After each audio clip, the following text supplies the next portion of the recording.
Pax Vobis, paz sea con ustedes. Bienvenidos a mi casa. Permítanme presentarme. Me llamo Blandina. Vivo en la ciudad de Lyon, al sur de Galia, que forma parte del Imperio Romano y que queda a unas 500 millas u 800 kilómetros al noroeste de Roma. Soy cristiana, una seguidora de Jesucristo. Quisiera contarles algo acerca de la historia de nuestro pueblo cristiano.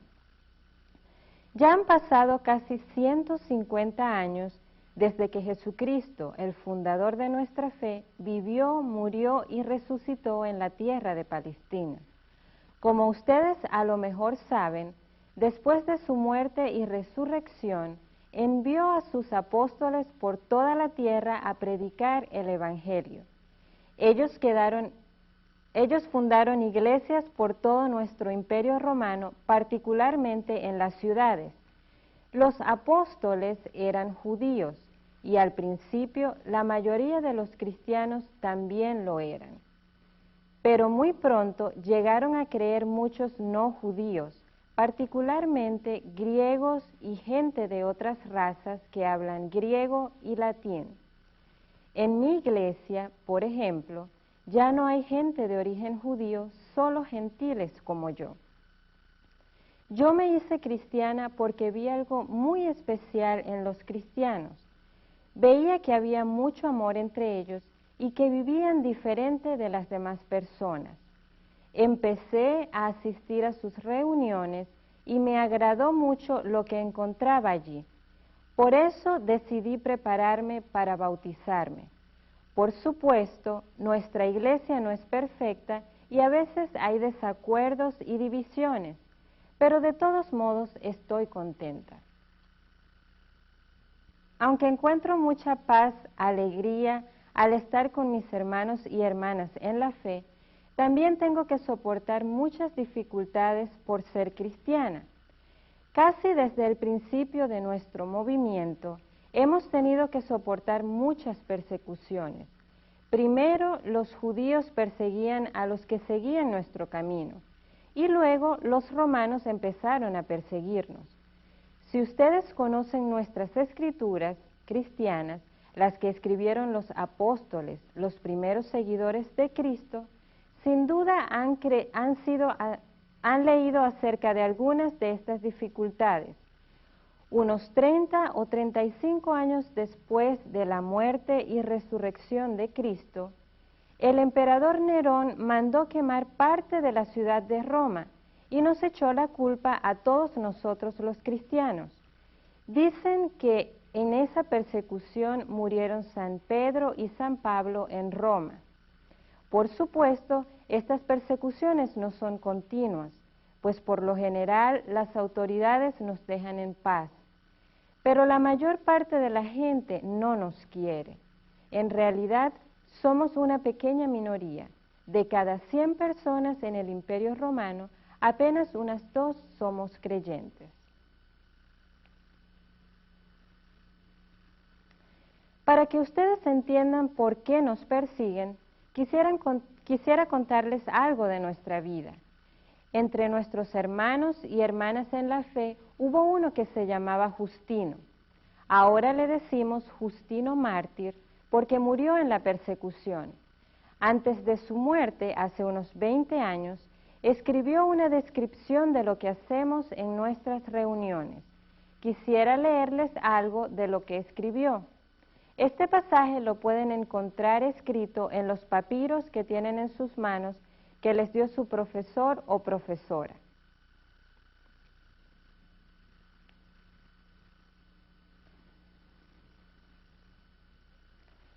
El día llamado del sol se tiene una reunión en un mismo sitio donde van todos los que habitan en las ciudades o en los campos. Se leen los comentarios de los apóstoles o las escrituras de los profetas mientras el tiempo lo permite. Luego, cuando el lector ha acabado, el que preside exhorta e incita de palabra a la imitación de estas cosas excelsas. Después nos levantamos todos y recitamos oraciones. Y como antes dijimos, Cuando terminamos de orar, se presenta pan, vino y agua, y el que preside eleva oraciones e igualmente acción de gracias, según el poder que en él hay. Y el pueblo aclama diciendo amén. Y se da y se hace partícipe a cada uno de las cosas sobre las cuales se han dado las gracias, y a los ausentes se les envía por medio de los diáconos. Los ricos que quieren, cada uno según su voluntad, dan lo que les parece, y lo que se reúne se pone a disposición del que preside, y él socorre a los huérfanos y a las viudas y a los que por enfermedad o por cualquier otra causa se hayan abandonados, y a los encarcelados y a los peregrinos. En una palabra, él cuida de cuantos padecen necesidad.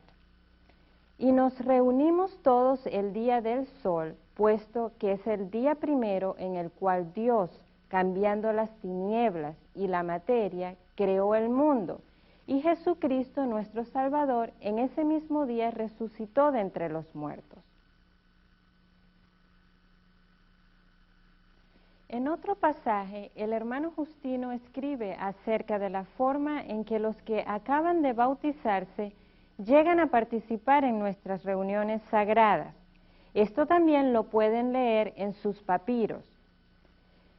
Nosotros, después de haber bautizado al que ha creído y se ha unido a nosotros, lo llevamos a los llamados hermanos, allí donde están reunidos para rezar fervorosamente las oraciones comunes por nosotros mismos, por el que ha sido iluminado y por todos los otros que hay en todas partes, para que seamos dignos de ser hallados perfectos, conocedores de la verdad, buenos administradores y cumplidores de los mandamientos con obras.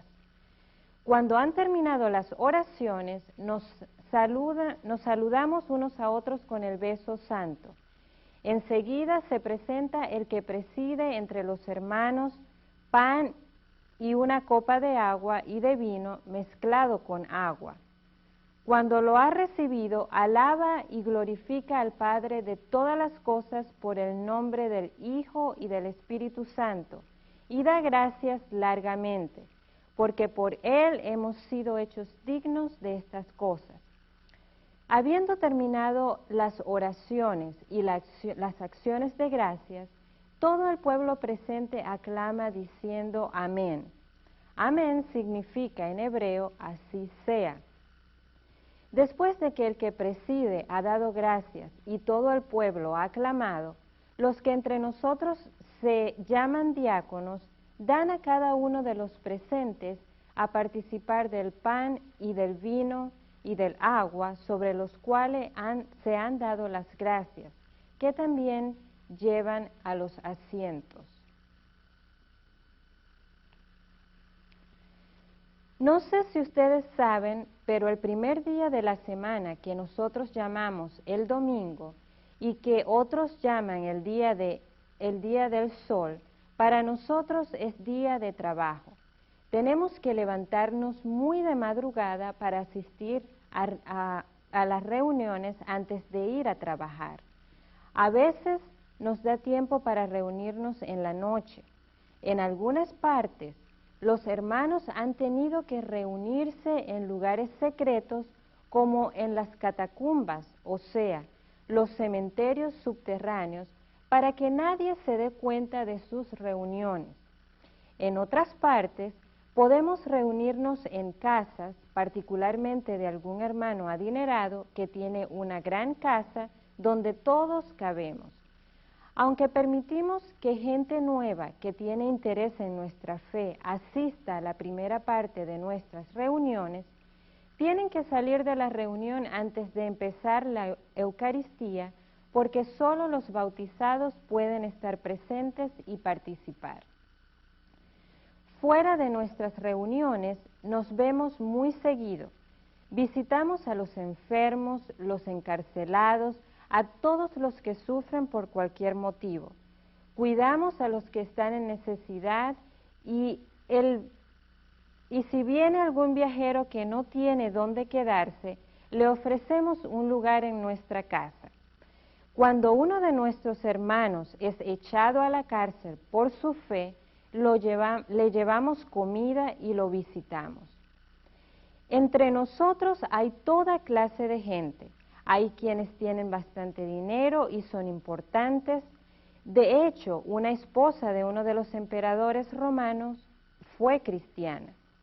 Pero también hay gente de clase media y gente pobre, incluyendo esclavos.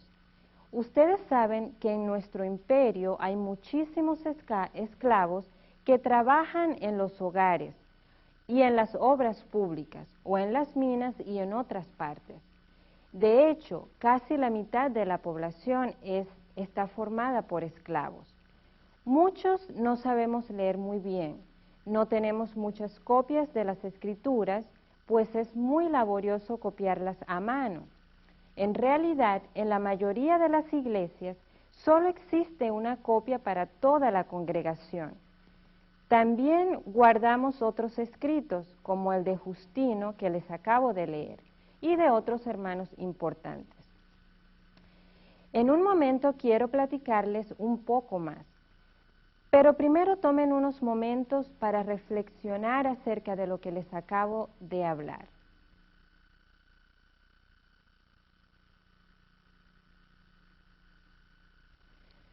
Nuevamente los saludo en nombre de mi Señor Jesucristo. Ahora que han entendido un poco acerca de quiénes somos los cristianos, quisiera platicarles un poco más acerca de las razones por las que nos persiguen. En realidad hay muchas razones. Primero, el hecho de que nos reunimos en secreto les parece muy sospechoso a muchos de los no creyentes. Piensan que nos reunimos para hacer maldades. Dicen que tenemos orgías, que sacrificamos a niños y que bebemos su sangre. Ustedes probablemente pueden entender por qué dicen esas cosas, pues no conocen lo que hacemos y cuando oyen que bebemos la sangre del Hijo de Dios y que comemos su cuerpo, y cuando oyen que nos reunimos en secreto como hermanos y hermanas, piensan mal de nosotros. El hecho de que muchos de nosotros somos gente pobre, sencilla y que muchos son esclavos, también levantan sospechas, pues a cada rato hay revueltas y rebeliones de esclavos en diversas partes del imperio, y piensan que estamos tramando algo así.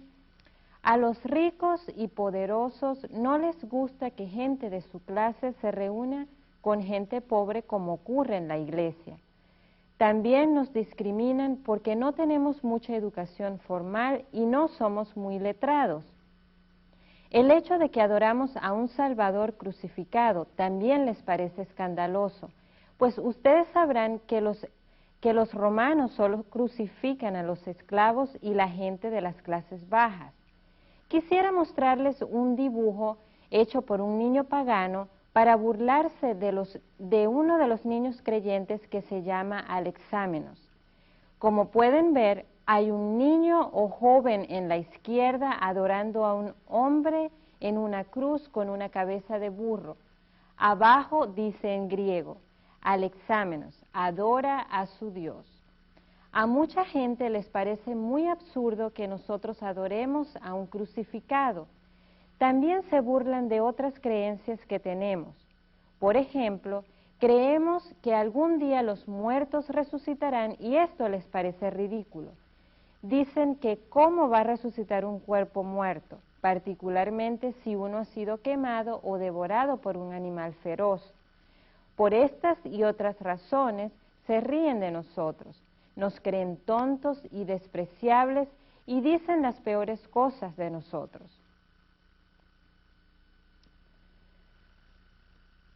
Otro motivo por el que nos persiguen es que dicen que somos ateos. Fíjese, nosotros ateos, es que no adoramos a los dioses griegos y romanos. Ya no queremos ofrecerles sacrificios a estos dioses, ni comer la carne que se vende en el mercado, ya que ha sido sacrificada a ídolos. El emperador romano también exige que todos sus súbditos le ofrezcan sacrificios como si él fuera un dios, para demostrar su lealtad hacia él y el imperio. Nosotros nos negamos a hacerlo, pues solo hay que adorar al único Dios y a su Hijo Jesucristo.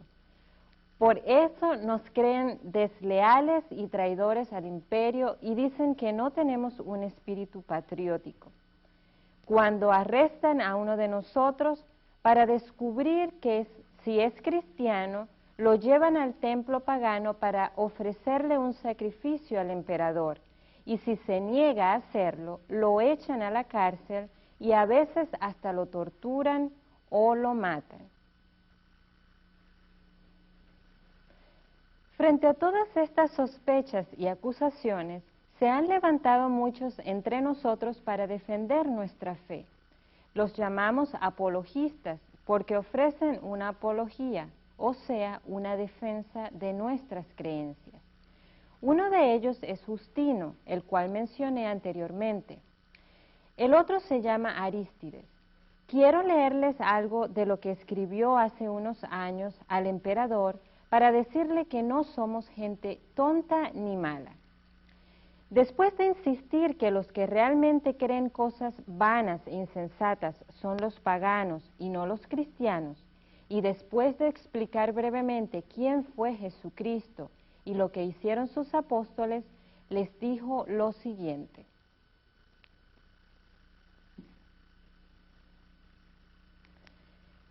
Los que todavía sirven a la justicia de su predicación son llamados cristianos, y estos son los que más que todas las naciones de la tierra han hallado la verdad, pues conocen al Dios creador y artífice del universo, en su Hijo unigénito y en el Espíritu Santo, y no adoran a otro Dios fuera de éste.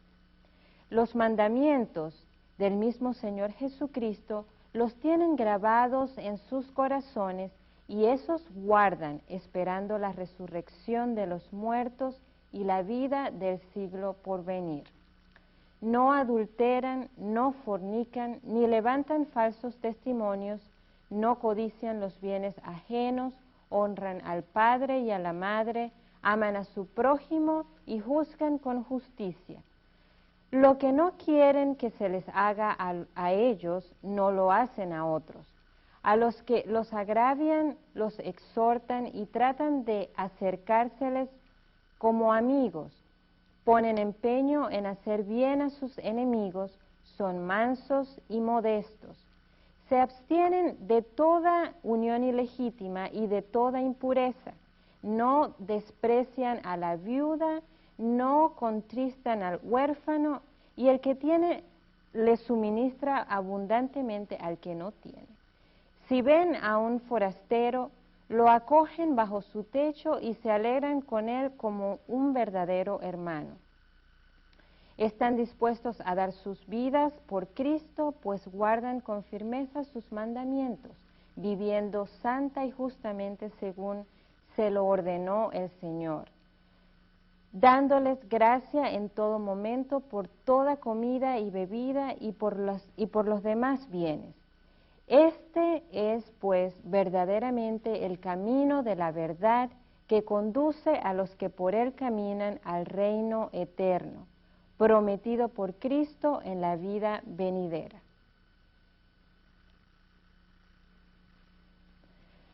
Otro de nuestros escritores escribió lo siguiente a un pagano llamado Diogneto hace unos 20 años. Los cristianos, en efecto, no se distinguen de los demás hombres, ni por su tierra, ni por su habla, ni por sus costumbres, porque ni habitan ciudades exclusivas suyas, ni hablan una lengua extraña, ni llevan un género de vida aparte de los demás. La verdad es que esta doctrina no ha sido inventada gracias al talento y especulación de hombres curiosos, ni se profesa como otros hacen una enseñanza humana, sino que habitando ciudades griegas o bárbaras, según la suerte que a cada uno le toca, y adaptándose en vestido, comida y demás género de vida a los usos y costumbres de cada país, dan muestras de un tenor de una conducta peculiar, admirable y por confesión de todos, sorprendente. Habitan sus propias patrias, pero como forasteros. Toman parte en todo como ciudadanos y todo lo soportan como extranjeros. Toda tierra extraña para ellos es patria y toda patria tierra extraña. Se casan como todos se engendran hijos, pero no exponen lo que les nacen. Ponen mesa común, pero no lecho común. Están en la carne, pero no viven según la carne. Pasan el tiempo en la tierra, pero tienen una ciudadanía en el cielo. Obedecen a las leyes establecidas, pero con su vida sobrepasan las leyes. A todos aman y por todos son perseguidos. Se los desconoce y se los condena. Se los mata y en ello se les da la vida. Son pobres y enriquecen a muchos. Carecen de todo y abundan en todo. Son deshonrados y en las mismas deshonras son glorificados. Se los maldice y se los declara justos. Los vituperan y ellos bendicen. Se los injuria y ellos dan honra. Hacen bien y se los castiga como malhechores. Castigados de muerte, se alegran como si se les diera la vida. Por los judíos se los combate como extranjeros. Por los griegos son perseguidos y sin embargo, los mismos que los aborrecen no saben decir el motivo de su odio. Mas, para decirlo brevemente, lo que es el alma en el cuerpo, esos son los cristianos en el mundo. El alma está esparcida por todos los miembros del cuerpo y cristianos hay por todas las ciudades del mundo. Habita el alma en el cuerpo, pero no procede del cuerpo. Así los cristianos habitan en el mundo, pero no son del mundo. Otro de los grandes escritores y defensores de nuestra fe se llama Tertuliano. Él vive en Cartago, al norte de África, y recientemente se ha puesto a escribir muchas cosas importantes para defendernos. Él se queja del trato injusto que recibimos los cristianos y describe un poco más acerca de nosotros. Somos un cuerpo unido por una común profesión religiosa, por una disciplina divina y por una comunión de esperanza. Nos reunimos en asambleas, en congregaciones, con el fin de alabar a Dios. Esto es agradable a Dios. Oramos hasta por los emperadores, por sus ministros y autoridades, por el bienestar temporal, por la paz general, porque el fin del mundo sea diferido. Nos reunimos para meditar las escrituras divinas, por ver si nos ayudan a prever o a reconocer algo para los tiempos presentes. En todo caso, alimentamos nuestra fe con aquella santa palabra, levantamos nuestra esperanza, fortalecemos nuestra confianza, reforzamos nuestra disciplina insistiendo en nuestros preceptos. En estas reuniones tienen lugar las exhortaciones, los reproches y las censuras divinas, porque se juzgan las cosas con gran severidad, pues tenemos la certeza de andar bajo la mirada de Dios. Es una suprema anticipación del juicio futuro cuando uno ha cometido tales delitos que hacen que sean excluidos de la participación en la oración, en la asamblea y en todo acto piadoso. Nuestros presidentes son ancianos de vida probada que han conseguido este honor, no con dinero, sino con el testimonio de su vida, porque ninguna de las cosas de Dios pueden comprarse con dinero. Aunque tenemos una especial caja de dinero, sus ingresos no provienen de cuotas fijas, como si con ellos se pusiera un precio a la religión, sino que cada uno, si quiere o si puede, aporta una pequeña cantidad el día señalado de cada mes o cuando quiere. En esto no hay compulsión alguna, sino que los aportes son voluntarios y constituyen como un fondo de caridad. En efecto, no se gasta en banquetes, ni borracheras, ni glotonería, sino en alimentar o enterrar a los pobres, ayudar a los niños y niñas que han perdido a sus padres y sus fortunas, o a los ancianos confinados en sus casas, los náufragos o los que trabajan en las minas o están desterrados en algunos lugares o prisiones o en las cárceles. Estos reciben una pensión a causa de su confesión, con tal que sufran por pertenecer a los seguidores de Dios. Pero es precisamente esta manifestación de amor entre nosotros los que nos atrae el odio de alguno, pues dicen, mira cómo se aman, mientras ellos solo se odian entre sí. Mira cómo están dispuestos a morir el uno por el otro, mientras que ellos están más bien dispuestos a matarse unos a otros. Que nos llamemos hermanos lo toman por infamia, porque entre ellos todo nombre de parentesco se usa solo con falsedad.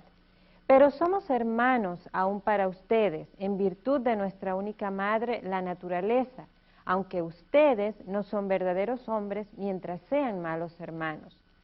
Con cuánta mayor razón se llaman y son verdaderamente hermanos los que reconocen a un único Dios como Padre.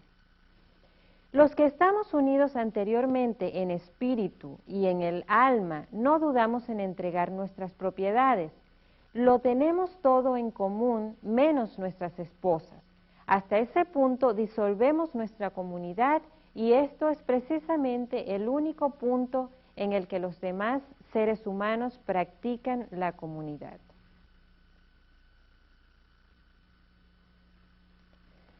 ¿Cómo puede sorprenderse a alguien si un amor tan grande como el nuestro llega a expresarse en nuestras comidas en conjunto? Pero ustedes infaman nuestras comidas modestas como un desperdicio después de desacreditarlas como criminales.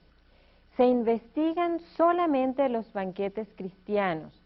Legalmente no son permitidos porque son considerados reuniones ilegales.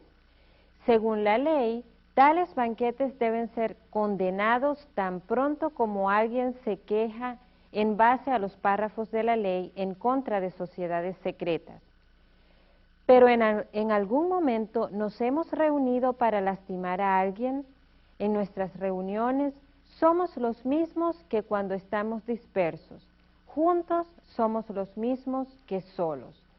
Esto lo somos sin lastimar ni dañar a nadie. Cuando gente buena, recta se reúne, cuando hombres creyentes y puros se juntan, eso no debe ser llamado una sociedad secreta, sino un senado. Al contrario, aquellas reuniones deben ser llamadas sociedades secretas que conspiran a odiar a los hombres buenos, honestos, que reclaman la sangre de gente inocente.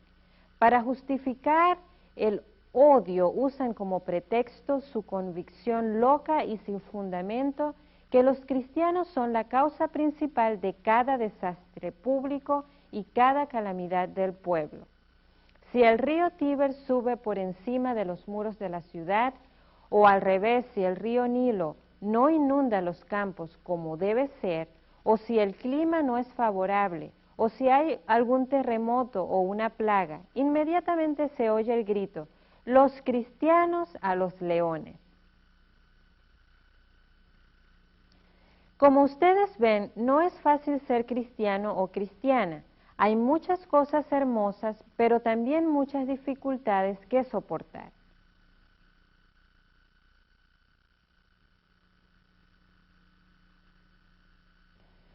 Ahora les voy a contar la historia de uno de nuestros hombres más grandes, llamado Policarpo. Nació unos 40 años después de la muerte de Jesús y de joven vivió en Esmirna, donde se hizo cristiano. Dicen que él conoció a algunos de los apóstoles y en particular fue discípulo muy cercano de San Juan, el mismo discípulo de Jesús. Creo que el mismo Juan lo ordenó como obispo de Esmirna. Tenemos una copia de una carta que otro obispo, llamado Ignacio de Antioquía, le escribió en el camino a su martirio, pues Ignacio fue llevado a Roma para morir allí. Ignacio insistió en muchas cosas, incluyendo la importancia de la unión en la Iglesia, y recalcó que los miembros de una iglesia deben seguir al obispo o pastor de su iglesia y también a los ancianos y diáconos para que haya unidad. También tenemos una copia de una carta que el mismo Policarpo escribió a los filipenses para animarlos a vivir una vida cristiana. Policarpo realmente fue un gran hombre. Hace apenas 20 años, cuando ya tenía 86 años de edad, lo arrestaron y lo quemaron. Los hermanos de su iglesia escribieron acerca de este suceso y quiero leerles una parte de esa historia. Primero narran cómo lo andaban buscando las autoridades para arrestarlo y cómo fue traicionado por un esclavo que informó dónde lo podían encontrar. Llevando pues consigo al esclavo el viernes, hacia la hora de comer, salieron los perseguidores con gente a caballo, armados como los tales acostumbraban, como si salieran a correr tras un ladrón. Y cuando habían llegado, lo hallaron acostado en una pequeña habitación del piso superior. Todavía hubiera podido Policarpo escaparse a otro lugar, pero se negó diciendo, hágase la voluntad de Dios. Conociendo pues por el ruido que se oía debajo, que había llegado sus perseguidores, bajó y se puso a conversar con ellos.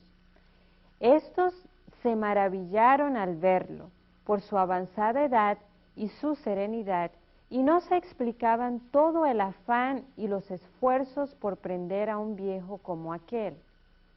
A punto pues de que Policarpo dio órdenes de que se les sirviera de comer y beber en aquella misma hora cuanto apetecieran, y él les rogó por su parte que les concediera una hora para orar tranquilamente. Ellos se lo permitieron, y así, puesto de pie, se puso a orar tan lleno de gracia a Dios que por espacio de 2 horas no le fue posible callar. Estaban maravillados los que lo escuchaban y aún muchos sentían remordimiento de haber venido a prender a un anciano tan santo. Una vez que finalmente terminó su oración, en la que había nombrado a todos los que había tenido trato con él durante su vida, pequeños y grandes, ilustres y humildes, y señaladamente de toda la universal iglesia esparcida por toda la tierra, venido el momento de emprender la marcha, le montaron sobre un pollino y así lo condujeron a la ciudad, día que era de gran sábado. Se toparon con él en el camino el jefe de la policía de Herodes y su padre Nicetas, los cuales lo hicieron subir a su coche y lo hicieron sentar a su lado. Luego trataron de persuadirle, diciendo, «¿Pero qué inconveniente hay en decir, César es el Señor, y sacrificar y cumplir los demás ritos y con ellos salvar la vida?» Policarpo al principio no les contestó nada, pero como insistían, finalmente les dijo, «No tengo intención de hacer lo que ustedes me aconsejan». Ellos entonces, fracasados en su intento de convencerle por las buenas, se desataron en palabras injuriosas y le hicieron bajar precipitadamente del coche, lo que hizo que se hiriera su pierna. Sin embargo, sin hacer caso de ello, como si nada hubiera pasado, caminaba ahora a pie animosamente hacia el estadio. Y era tal el tumulto que en éste reinaba que no era posible entender a nadie. Al tiempo que Policarpo entraba en el estadio, una voz sobrevino del cielo que le dijo: «Ten buen ánimo, Policarpo, y pórtate varonilmente». Nadie vio al que dijo esto, pero la voz la oyeron los que estaban entre toda la multitud. Seguidamente, según le conducían al tribunal, se levantó un gran tumulto al correrse la voz de que habían prendido a Policarpo. En fin, cuando vino a presentarse ante el procónsul, éste le preguntó si él era Policarpo. Cuando le respondió afirmativamente, el procónsul trataba de persuadirle de renegar de la fe, diciéndole: «Ten consideración de tu avanzada edad», y otras cosas por el estilo, según se acostumbraba decir: «Jura por el genio del César, cambia tu forma de pensar, grita, mueran los ateos». A estas palabras Policarpo, mirando con grave rostro a toda la chusma de paganos sin ley que llenaban el estadio, tendiendo hacia ellos la mano, dando un suspiro y alzando sus ojos al cielo, dijo: «Sí, mueran los ateos. Jura, te pongo en libertad, maldice de Cristo». Entonces Policarpo dijo: 86 años hace que le sirvo y ningún daño he recibido de él. ¿Cómo puedo maldecir de mi rey que me ha salvado? El procónsul dijo: «Tengo fieras a las que te voy a arrojar si no cambias de parecer». Respondió Policarpo: «Puedes traerlas, pues un cambio de sentir de lo bueno a lo malo, nosotros no podemos admitirlo. Lo razonable es cambiar de lo malo a lo justo», le volvió a insistir. «Te haré consumir por el fuego, ya que menosprecias las fieras como no cambies de opinión». Y Policarpo dijo: «Me amenazas con un fuego que arde por un momento y al poco rato se apaga. Bien se ve que desconoces el fuego del juicio venidero y del eterno suplicio que está reservado a los impíos. Mas en fin, ¿en qué tardas? ¿O por qué tardas? Trae lo que quieras». Mientras estas otras muchas cosas decía Policarpo, lo veían lleno de fortaleza y alegría, y su semblante irradiaba tal gracia que no solo no se notaba en él decaimiento alguno por las amenazas que se le dirigían, sino que fue más bien el procónsul quien estaba fuera de sí y dio por fin orden a su heraldo que, puesto en la mitad del estadio, diera por 3 veces este pregón: «Policarpo ha confesado que es cristiano». Apenas dicho esto por el heraldo, toda la turba de gentiles, y con ellos los judíos que habitaban en Esmirna, con rabia incontenible y a grandes gritos se pusieron a vociferar: «Ese es el maestro de Asia, el padre de los cristianos, el destructor de nuestros dioses, el que ha inducido a muchos a no sacrificarles ni adorarlos». En medio de este vocerío gritaban y pedían al asiarca Felipe que soltara los leones en contra de Policarpo. Mas el asiarca les contestó que no tenía facultad para ello, una vez que había terminado el combate entre las fieras. Entonces dieron todos a gritar unánimemente que Policarpo fuera quemado vivo, y es que tenía que cumplirse la visión que se le había recibido mientras que oraba, y así dijo proféticamente, vuelto a los fieles que le rodeaban: «Tengo que ser quemado vivo». La cosa pues se cumplió en menos tiempo de que el que cuesta contarlo, pues al punto se lanzó al populacho a recoger leña seca.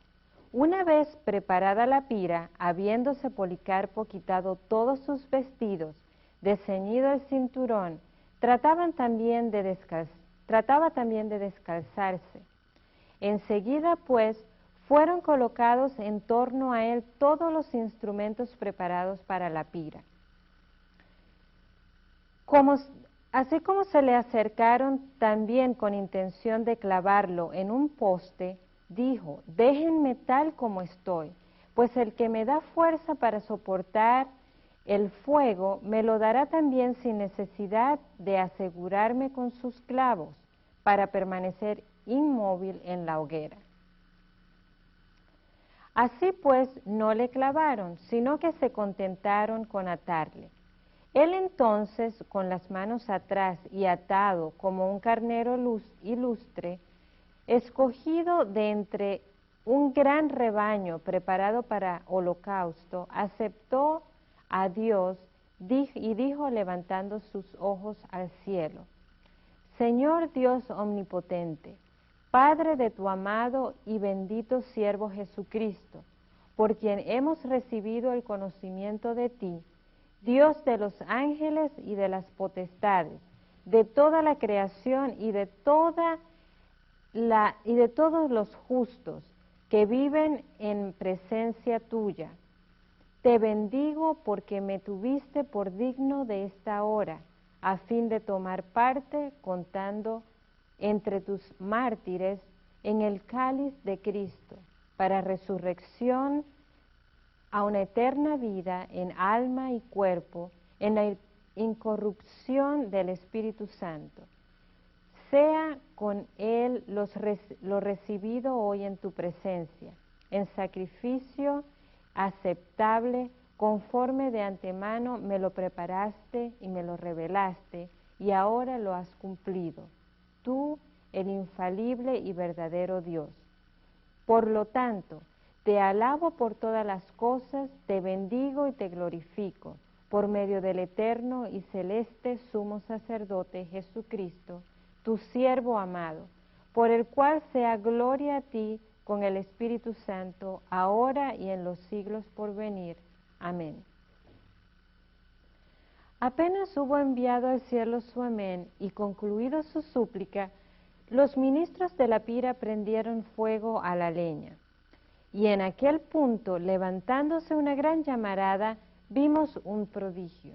El caso fue que el fuego, formando una especie de bóveda, como la vela de un navío henchida por el viento, rodeó por todos lados como una muralla el cuerpo del mártir, y estaba en medio de la llama, no como carne que se asa, sino como pan que se cuece, o cual oro y plata que se mete al horno. Y a la verdad, nosotros percibimos un perfume tan intenso, cual si se levantara una nube de incienso o de cualquier otro aroma precioso. Como quiera que fuese, viéndolos sin ley que el cuerpo de Policarpo no podía ser consumido por el fuego, dieron orden al confector o rematador que llegara a darle el golpe de gracia, hundiéndole un puñal en el pecho. Se cumplió la orden y brotó de la herida tal cantidad de sangre que apagó el fuego de la pira, y la turba gentil quedó pasmada de que hubiera tal diferencia entre la muerte de los infieles y la de los escogidos. Al número de estos escogidos pertenece Policarpo, varón sobre toda ponderación, admirable maestro en nuestros mismos tiempos, con el espíritu de apóstol y profeta, obispo, en fin, de la Iglesia Católica de Esmirna. Y es así que toda palabra que salió de su boca o ha tenido ya cumplimiento o lo tendrá con certeza. Hermanos y hermanas, esa es la historia de Policarpo. Por una parte, sin duda, es una historia triste, pero al mismo tiempo nos regocijamos en su gran fe.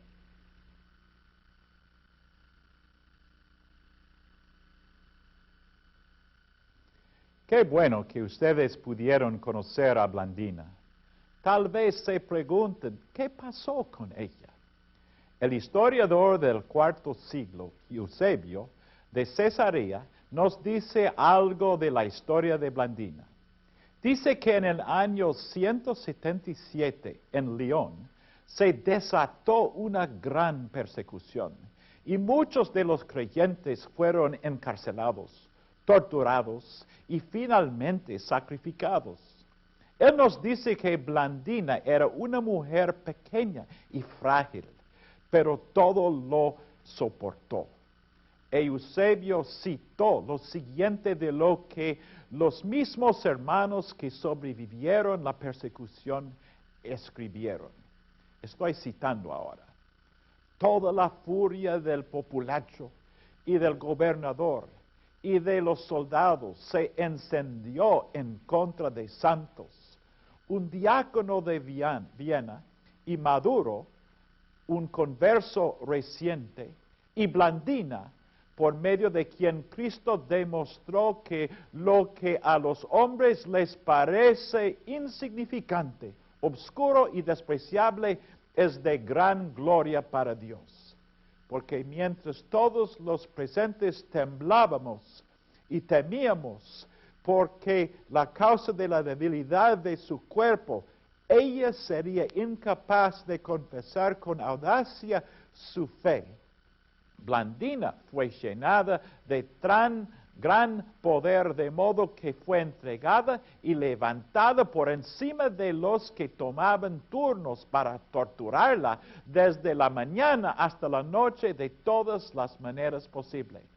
De modo que tuvieran que reconocer que ellos mismos habían sido vencidos y ya no había otra cosa que pudieran hacérsela. Y se asombraban de su capacidad para aguantar todo, ya que todo su cuerpo estaba mutilado y quebrado, y testificaban que cualquiera de estas formas de tortura en sí misma era insuficiente para acabar con la fe, ni hablar de tantos y tan grandes sufrimientos. Pero la bendita mujer, como una noble atleta, rejuvenecía en su confesión, y era para ella recuperación de fuerzas, descanso y ausencia de dolor en medio de sus sufrimientos. El exclamar, soy cristiana, nada mala se hace entre nosotros.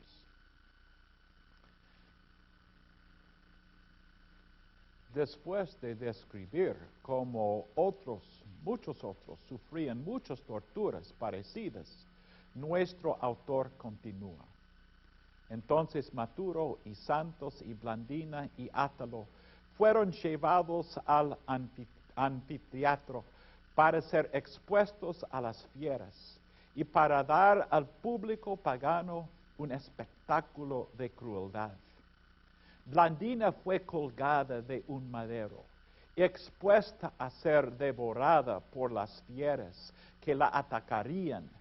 Con solo verla colgado en una forma de cruz y con su oración continua, infundía mucho ánimo a los otros combatientes, que en este combate veían con sus ojos corporales, a través de su hermana, al que por ellos mismos había sido crucificado. Y así ella persuadía a los que creen en él de todo el que padece por la gloria de Cristo, entra en comunión perpetua con el Dios vivo. Ya que ninguna de las fieras la tocaron en ese rato, la bajaron del madero y la echaron nuevamente a la prisión. Así fue preservada para otro combate, para que venciendo en más conflicto, pudiera hacer irrevocable el castigo de la serpiente tortuosa, y para que revestida del grande e invencible atleta Cristo, aun cuando ella era pequeña y débil, despreciada, pudiera despertar el fervor de los hermanos y pudiera recibir la corona de la incorruptibilidad. Pero la bendita Blandina la última de todos, después de haber inspirado como una madre noble a todos sus hijos y haberlos enviado por delante victoriosos al rey, aguantó ella misma todos los combates y se apresuró detrás de ellos, alegre y regocijándose en su partida, como si fuera llamada una cena de boda en lugar de haber sido echada a fieras salvajes. Después de los azotes, después de las fieras, después de la silla de tortura, finalmente fue envuelta en una red y echada delante de un toro. Y cuando el toro la había ventado muchas veces, sin sentir ella nada de lo que le sucedía, debido a su esperanza y su firmeza en mantener lo que le había sido encomendado, así como su comunión con Cristo fue sacrificada. Y los mismos paganos confesaron que jamás habían visto entre ellos a una mujer que hubiera aguantado tantas torturas tan terribles. Así fue el fin de Blandina.